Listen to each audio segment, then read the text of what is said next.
Good morning everyone, welcome back to my channel. तो आज की शुरुआत फिर से ब्लड टेस्ट के साथ, क्योंकि प्रॉब्लम बहुत सारी हो रही है। तो डॉक्टर ने टेस्ट लिखे हैं कुछ।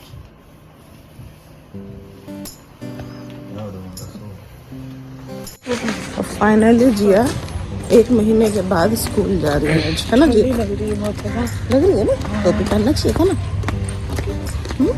खुद मारूंगी, खुद मारूंगी। और मैं पूछती कि मारना अच्छा लगता है तो बोलती है हाँ। और ऐसा जोर से ऐसे करके ऐसे कर रही है बेचारी, उसको मुंह पे ही नहीं लग रहा। अपने मुंह पे खुद मार रही है। तू लग ही नहीं रहा है। तू मार जरा मम्मी ऐसे नीचे ही चले जा रहा है, हाथ मुंह पे नहीं, मुंह पे नहीं। आप बोलते हो सीधे सीधे आ, मैं तेरे को मारती हूँ, है ना? ये बच्ची कौन है? मैडम का मूड ना इधर आ, आगे एक बार मैडम को देख इधर।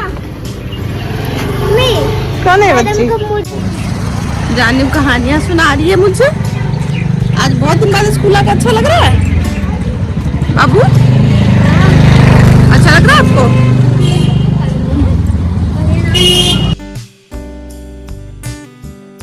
Hello everyone, welcome back to my channel. तो जैसा कि आप लोगों ने देखा कि मैंने ब्लड टेस्ट करवाया था, तो उसमें है कुछ प्रॉब्लम्स। तो तबीयत मेरी ठीक नहीं है, इसके लिए मैं रेगुलर व्लॉग्स जो है वो नहीं बना पा रही हूँ, क्योंकि फ़ोन होल्ड करके रखने में भी मुझे हाथ में पेन, झुंझुनाहट, ये सब हो रहा है। बोलने में भी मेरी सांस फूल रही है। तो इसके लिए मैं जिस दिन मेरा मूड अच्छा रहेगा, मैं फ़िलहाल उसी दिन व्लॉग बनाऊंगी। मैं ऐसा नहीं कह रही हूँ कि बिल्कुल तबीयत ठीक हो जाएगी तभी बनाऊंगी, लेकिन जिस दिन मैं थोड़ा अच्छा फील करूंगी उस दिन वीडियो बनाऊंगी। और कुछ अच्छा नहीं चल रहा, हेल्थ के साथ कुछ अच्छा नहीं चल रहा। मैं रात भर सो नहीं पाती, क्योंकि जब जैसे ही मैं सोने जाती हूँ तो वो जो जोड़ों का दर्द है, जॉइंट्स पेन है, वो तो है ही। उसके अलावा भी मेरे को प्रॉब्लम है कि मेरे दोनों हाथ सुन्न हो जाते हैं। पूरे सुन्न हो जाने के बाद वो ऐसा हो जाता है जैसे कि उसमें चुभन हो रही हो, हाथों के अंदर झंझनाहट हो रही है, दर्द हो रहा है, खुजली हो रही है, जलन हो रही है, ये सब एक साथ होने लगता है। तो इसके कारण मैं सो नहीं पाती, रात को सो नहीं पाती, तो फिर मैं जल्दी उठ नहीं पाती सुबह। लेकिन फिर भी मैं कोशिश कर रही हूँ कि बच्चों को स्कूल भेजने का। आज तो मैंने बिना लंच के उन लोगों को भेज दिया है, पैसे देकर कि हाँ, जानवी को तो कैंटीन नहीं है, तो जानवी को बिस्किट वगैरह खरीद के दे दिया है। दिया कि स्कूल में कैंटीन है तो उसको भी दे दिया है। तो वो लोग गए हैं उसी तरीके से स्कूल। अब जाहिर सी बात है, हाथ में ऐसी प्रॉब्लम रहती है तो मैं सो नहीं पाती हूँ, जिसके कारण मेरे से उठा नहीं जाता। अब उठा नहीं जाता के चक्कर में मैं उसको भी सुला के रखूँ, ये तो सही नहीं है। उसको रेडी करके भेजना ही पड़ेगा कैसे भी, वरना पढ़ाई में दिक्कत हो जाएगी इन लोगों के। तो आज मैं जा रही हूँ अपने रिपोर्ट्स दिखाने। रिपोर्ट्स तो वैसे मैं खुद भी पढ़ लेती हूँ अपने, लेकिन जा रही हूँ रिपोर्ट दिखाने। कि जब मैं गई थी उस दिन दिखाने के लिए डॉक्टर के पास, तो उन लोगों ने जो दवाई दिया था मुझे, वो मुझे कोई काम नहीं किया उस दवाई ने। मतलब उस दवाई से मुझे ज़रा भी रिलीफ नहीं है पेन वगैरह में। तो मैं मेडिसिन भी लेके जा रही हूँ, चेंज करके कोई दूसरी दवाई दे, वरना मैं डॉक्टर चेंज कर दूंगी फिर। तो देखते हैं क्या होता है। इतनी सारी प्रॉब्लम्स हो तो इसी वजह से रही है, हमारी लाइफस्टाइल जो है उसकी वजह से। लेकिन क्या ऐसा समझ में ही नहीं आता कि करना क्या है। इंसान की ज़िंदगी में इंसान जो है ना बहुत ढीठ होता है। वो तब तक नहीं सुधरता है जब तक उसके साथ कोई बड़ी प्रॉब्लम ना हो जाए, और शायद यही मेरे साथ भी होने वाला है। पर देखते हैं क्या होता है, नहीं होता है आगे। हाथों की जो प्रॉब्लम है, मे भी उसका ऑपरेट करना पड़े, क्योंकि वो नस के डॉक्टर देखेंगे। तो अभी मैं नस के डॉक्टर के पास गई नहीं हूँ दिखाने के लिए, अभी मैं हड्डी वाले डॉक्टर के पास ही जा रही हूँ। तो उनसे दिखाने के बाद फिर हम लोग उनसे दिखाएंगे।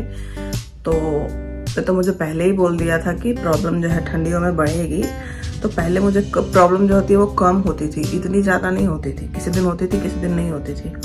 लेकिन अभी तो मेरे को सिंपल काम करने में भी मेरे को इतनी दिक्कत हो रही है, जैसे आटा गूंथना, सब्जी काटना। एक टाइम बाद ऐसा हो जाता है हाथ से चीज़ें छूट जाएंगी, होल्ड नहीं कर पा रही मैं किसी चीज़ को।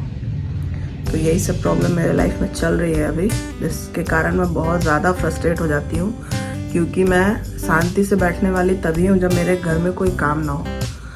मैं मतलब अपने घर को गंदा बिना मैनेज किए मैं ऐसे नहीं रह सकती, लेकिन अभी मुझे वैसे ही रहना पड़ रहा है जैसे मुझे पसंद नहीं है। तो चल के खुद को ठीक करते हैं, करवाते हैं, लाइफस्टाइल में भी चेंजेस करते हैं।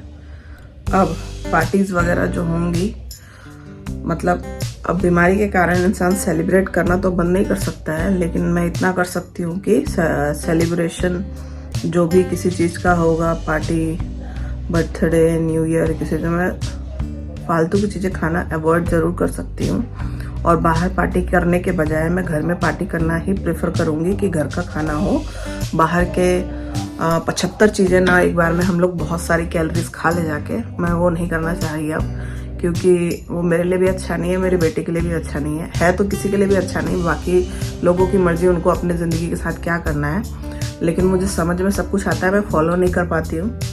लेकिन अब से मुझे फॉलो करना पड़ेगा, वरना ये हाई टाइम है, इसके बाद तो ज़िंदगी ख़त्म है। बस मुझे यही लगता है, इसके बाद तो ज़िंदगी ख़त्म है अगर खुद को नहीं सुधारा तो। खुद को नहीं सुधारा, हम ही नहीं सुधरेंगे, हम ही नहीं करेंगे तो हम बच्चों को भी नहीं सुधार सकते ना। बात तो यही है। हम अगर खाते पीते रहेंगे तो फिर बच्चों को हम थोड़ी ना बोल सकते कि तुम मत खाओ ये चीज़ें, हम खाएंगे, ऐसा तो नहीं होता है। तो मैंने डिसाइड किया है कि हम पार्टी करने भी अब बाहर नहीं जाएंगे। एक तो पैसा का लॉस होता ही है, ऊपर से शरीर का भी लॉस होते जा रहा है उसके कारण। मुझे तो यही नज़र आता है, क्योंकि मैं डेली फास्ट फूड खाने वालों में से मैं हूँ नहीं, ना मैं ऐसा करती हूँ ना मैं बच्चों को करने देती हूँ। हम घर का ही खाना प्रेफर करते हैं ज़्यादा। लेकिन जैसे कुछ होता है पार्टी वगैरह या कुछ, तो हम बाहर चले जाते हैं, बहुत सारी चीज़ें खा लेते हैं, तो वैसा नहीं करना है। और चाय मैं पूरा तो बंद नहीं कर सकती, एक पी सकती हूँ चीनी कम करके। और चीनी में भी ऐसी मेरी आदत नहीं है कि मैं मिठाइयाँ बना के घर में रख लूँ और उसे खाती रहूँ, तो वो सब नहीं करती मैं। मैंने सोचा था मुरब्बा और बनाऊँगी, लेकिन उसमें भी बहुत सारा चीनी गया था, तो इसके लिए मैं वो भी नहीं बनाऊँगी। अब आंवला खाएंगे डेली एक, चाहे कितना ही गंदा लगे नमक लगा के, कि बॉडी में वो कुछ फ़ायदा करे। और डाइट वगैरह चेंज करनी है तो सब तो कर लेंगे, लेकिन पहले एक बार सब कुछ हो के क्लियर हो जाए, मेरी प्रॉब्लम जो है वो ख़त्म हो जाए, उसके बाद ही मेरे को कुछ करने की हिम्मत आएगी। बट लेकिन अभी कुछ नहीं हो पाएगा। मैं बस नॉर्मल घर का खाना और जो और चीज़ें शामिल करनी है, जैसे कि वॉक करना, ये सब चीज़ें, ये थोड़ा ठीक होने के बाद ही करना पड़ेगा, क्योंकि हालत मेरी वैसी है नहीं कि मैं कर पाऊँ। तो जा रही मैं डॉक्टर के पास, ये आएंगे उधर से ही, क्योंकि मैं जब उस दिन डॉक्टर के पास गई थी तो मैं चीज़ें भूल भी जा रही हूँ। उन्होंने मुझे कई सारी चीज़ें बोली थी, जिसमें से मैं कुछ चीज़ें भूल गई थी, जैसे कि बर्फ़ से सिकाई करना, और हाथ में जो पहनने वाला आता है कोहनी में सपोर्ट के लिए, वो भी नहीं पहना मैंने। तब मुझे बाद में याद आया तो मैंने इनको बोला, तो साइज़ छोटा आ गया था, तो वो भी नहीं पहन दी मैं। तो ये सब चीज़ें तो मैंने इनको कहा कि चलो अब मेरे साथ, नहीं तो मैं चीज़ें भूल जाती हूँ। तो आज वो आ रहे हैं उधर से, तो मिलते हैं आपको नेक्स्ट वीडियो में, जो भी मैं बनाऊँगी।